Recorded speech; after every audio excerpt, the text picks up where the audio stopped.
ଦେଖନ୍ତୁ ଆମର ଯୋଉ ବିଗତ ଦିନରେ ନ୍ୟୁଜ୍ ହେଇଥିଲା ଏ ରାସ୍ତାଟା ବହୁତ ଖରାପ କାମ ହେଇଥିଲା।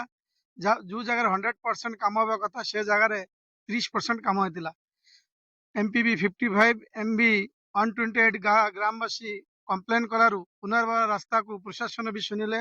ଇଏ ନ୍ୟୁଜ୍ ମିଡିଆରେ ବି ବାଜିଥିଲା। ବାଜିଲା ପରେ ପ୍ରଶାସନ ବି ଦୃଷ୍ଟି ଦେଲେ ଏବଂ ପୁନର୍ବାର ରାସ୍ତାର କାମ ହଉଛି। ଯୋଉ ଆଗରୁ କରାହେଇଥିଲା ସେ ରାସ୍ତାକୁ ପିଚୁ କାଢିକି ଆଉ ଥରେ ନୂଆ ପିଚୁ କରାଯାଉଛି। ଆଜି 500 ମିଟର ଖଣ୍ଡେ କଲେ ଉଭୟ ଗାଁର ଗ୍ରାମବାସୀ ଛିଡା ହେଇଥିଲି ଏବଂ କଲେ କାମଟା ବହୁତ ସୁନ୍ଦର ହଉଛି। ତ ଏ କାମ ନେଇକରି ଯୋଉ 55 ବା 128 ମାଲାବରମ ଗ୍ରାମବାସୀ କମ୍ପ୍ଲେନ ଦେଇଥିଲେ ଯେ ସେଇ ଦିନ କିନ୍ତୁ କାମଟା ଠିକ ହେଇପାରୁନଥିଲା।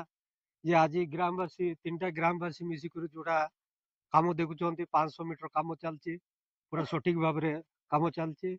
ଆମେ ବି ତଦନ୍ତ କରୁଛୁ ଏ କାମ ନେଇକି। मोर ना जीवन हालदार MB 128 ग्राम ए रास्ता काम नहीं आम मीडिया माध्यम रे प्रशासन को जनाइलु जे आमर रास्ता बहुत खराब काम होता पूरा डैमेज। तापरे प्रशासन को धन्यवाद एवं मीडिया को धन्यवाद आमर कथा सुनले पुनराय ए कामटा रास्ता को आउ थे नुआ काढ़ी देकिना फिर नुआ तैयारी होउची।